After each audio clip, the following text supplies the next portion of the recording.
Self Siddharth जय Pandey and आपने मेरे लास्ट वीडियो में देखा होगा रेस्पिरेशन की प्रोसेस। आज हम स्टार्ट करते हैं type of respiration. So actually there are two types of respiration. First one is aerobic and second one is aerobic anaerobic. Okay sorry, so aerobic and anaerobic. तो aerobic का meaning क्या होता है?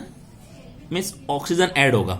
तो इसमें क्या होता है कि it is the process of which, अब ये ऐसी प्रोसेस है कि जिसके अंदर प्रेजेंस ऑफ ऑक्सीजन चाहिए होता है, रिक्वायरमेंट होती है, और लार्ज अमाउंट में हीट आपके रिलीज होती है। ठीक है, तो आपको दिया हुआ है large amount of heat is release in the presence of oxygen. तो ऑक्सीजन का प्रेजेंस होना रिक्वायरमेंट होता है आपके फूड को ब्रेक डाउन करने के लिए। ठीक है, अब एरोबिक रेस्पिरेशन को हम किस तरह से लिखते हैं? सबसे पहले आपको दिया हुआ है ग्लूकोज। तो ग्लूकोज के पास क्या है? 6 कार्बन मॉलिक्यूल्स। ठीक है, अब ये कहां जाएगा? आपके सेल के आसपास जो साइटोप्लाज्म है वहां जाएगा। तो साइटोप्लाज्म में ग्लूकोज का पायरोवेट में कन्वर्ट होगा। एक्चुअली ग्लूकोज से जब पायरोवेट मिलता है तो उसे हम कहते हैं ग्लाइकोलिसिस की प्रोसेस। एंड ये टोटल 10 स्टेप की प्रोसेस है। ये क्लास 12th में आपको ज्यादा डिटेल्स में दिया है चैप्टर। ठीक है, अब ग्लूकोज का पायरोवेट बन गया। अब आप डायरेक्टली ग्लूकोज से एनर्जी नहीं ले सकते, आपको ग्लूकोज को पायरोवेट में कन्वर्ट करना पड़ेगा। और अब इसके अंदर देखो, ये है बहुत कॉम्प्लेक्स फॉर्म है बिकॉज कार्बन के 6 मॉलिक्यूल्स हैं।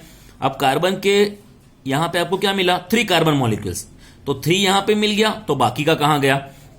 और प्लस जब ये प्रोसेस होगी तो इसके अंदर से स्मॉल अमाउंट ऑफ एनर्जी भी तो रिलीज होगी। ठीक है, उसके बाद ये पायरोवेट कहां गया? माइटोकॉन्ड्रिया में। एंड हमें पता है कि माइटोकॉन्ड्रिया को हम क्या कहते हैं? पावर हाउस कहते हैं एनर्जी का, जहां पे एनर्जी बनाई जा रही है in the form of ATP. Clear? And the full form of ATP is adenosine triphosphate. So mitochondria में ये पायरोवेट गया। अब यहां पे क्या मिल रहा है उसको? ऑक्सीजन। तो यहां पे हमें बाय प्रोडक्ट क्या मिलेगा? Carbon dioxide, then water, then ATP, energy. अब देखो बच्चों, आपको यहां पे ये जो पोर्शन मिल रहा है एटीपी, ये हमारे बॉडी के लिए रिक्वायरमेंट है एनर्जी। वाटर भी आपकी बॉडी को चाहिए, पर CO2 क्या कर रहे हो आप?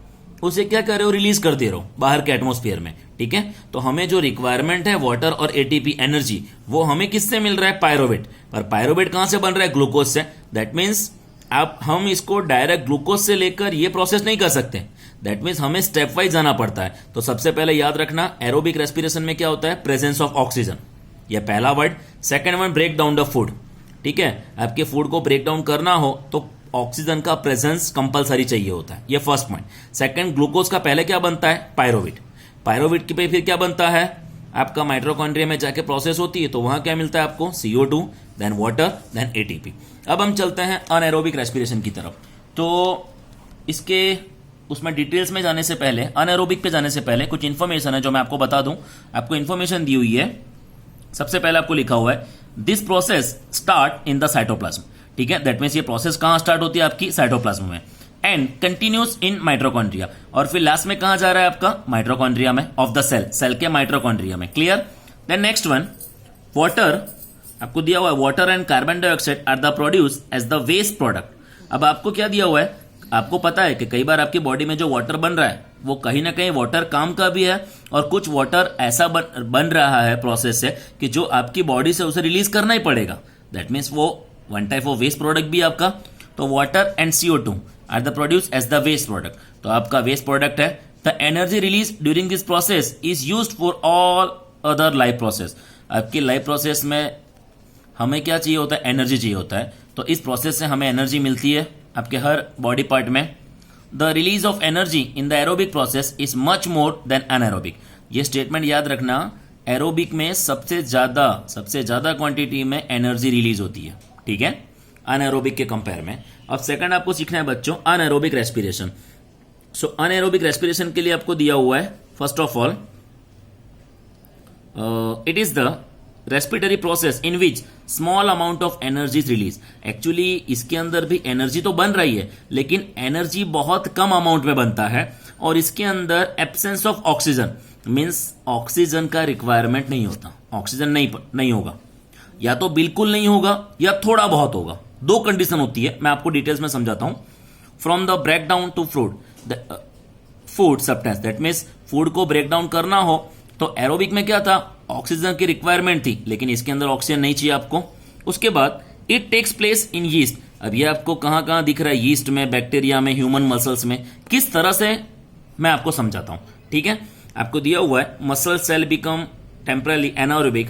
अगर अच्छा, ये जो स्टेटमेंट है ना बच्चों, इसका मीनिंग क्या होता है, आपने देखा होगा कि जब भी आप एक्टिविटीज करते हो, कुछ ज्यादा रनिंग करते हो, तो जब आप रनिंग करते हो ना, तो हमारा जो मसल सेल है, मसल सेल को क्या चाहिए होता है, मोर एंड मोर एनर्जी चाहिए होता है, बहुत ज्यादा एनर्जी चाहिए होता है। लेकिन एनर्जी कब मिलेगी, जब उसे उतना ज्यादा लेवल में ऑक्सीजन मिलेगा, बिकॉज ऑक्सीजन मिलेगा तभी तो जाके वो एनर्जी में कन्वर्ट होगा, एटीपी के फॉर्म में कन्वर्ट होगा। लेकिन आप बहुत ज्यादा रनिंग कर रहे हो तो आपकी बॉडी को ऑक्सीजन नहीं पहुंच पा रहा है। अब ऑक्सीजन नहीं पहुंच पा रहा, that means lake of oxygen है, ऑक्सीजन है पर बहुत कम है। तो आपका जो फूड जो भी है ग्लूकोज, वो किस में कन्वर्ट होना स्टार्ट होगा, लैक्टिक एसिड में। और लैक्टिक एसिड क्या होगा, आपके मसल्स में जाएगा। तो इसलिए जब आप एक्सरसाइज कर लेते हो तो हमें थोड़ी थकावट लगती है, तो आपकी बॉडी में वो मसल सेल्स में वो लैक्टिक एसिड पूरा स्टोर हो गया होता है। और फिर थोड़े टाइम के बाद जब आप रिलैक्स फील करते हो तो वो पूरा आपकी बॉडी में जो लैक्टिक एसिड हो चुका है वो धीरे धीरे लीवर के पास जाना स्टार्ट हो जाता है। फिर आपको थोड़े टाइम के बाद आपको रिलैक्स फील होता है, ठीक है। तो ये प्रोसेस याद रखना, ये लेक ऑफ ऑक्सीजन वो कहां हो रही है, हमारे बॉडी मसल्स में, ठीक है।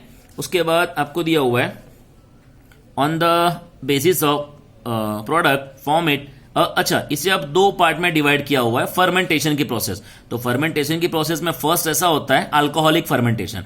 अब एक्चुअली इस प्रोसेस में क्या होता है, as incomplete breakdown of sugar into ethanol.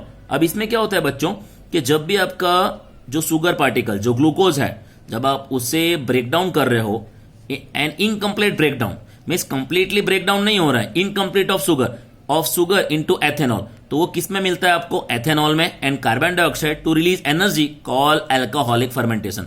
Alcoholic word क्यों यूज किया है, बिकॉज ये होता है आपका यीस्ट में, जैसे कि आप यीस्ट यूज कर रहे हो, ठीक है। और जो भी बियर बनाना होता है, वाइन बनाना होता है, ये जो भी बनाना होता है substance like alcoholic, one type of जिसमें अल्कोहल कंटेन है, अब उसमें ग्लूकोज होता है। तो सबसे पहले ग्लूकोज का किस में होगा, साइटोप्लाज्म में, ठीक है। साइटोप्लाज्म से आपको क्या मिलेगा, पायरोविट, ये तो मिल गया प्लस एनर्जी। लेकिन अब क्या होगा पायरोविट का, अब यीस्ट के अंदर क्या होगा, absence of oxygen. That means वहां पे ऑक्सीजन बिल्कुल भी प्रेजेंट नहीं है। अगर ऑक्सीजन प्रेजेंट होता तो एनर्जी ज्यादा बनती, पर यहां पे ऑक्सीजन बिल्कुल भी प्रेजेंट नहीं है। तो ऑक्सीजन बिल्कुल भी प्रेजेंट नहीं है तो वो क्या बनना स्टार्ट होगा, ethanol. And ethanol is the one type of alcohol है। तो ethanol, then carbon dioxide, then energy. Energy तो बन रही है लेकिन यहां पे कितनी है, 2 ATP। एरोबिक में कितना था, 38। तो डिफरेंस दिख गया आपको। फिर सेकंड आपको दिया होता है बच्चों लैक्टिक एसिड फर्मेंटेशन। ओके, सो लैक्टिक एसिड फर्मेंटेशन के लिए आपको दिया होता है it is the process of incomplete breakdown.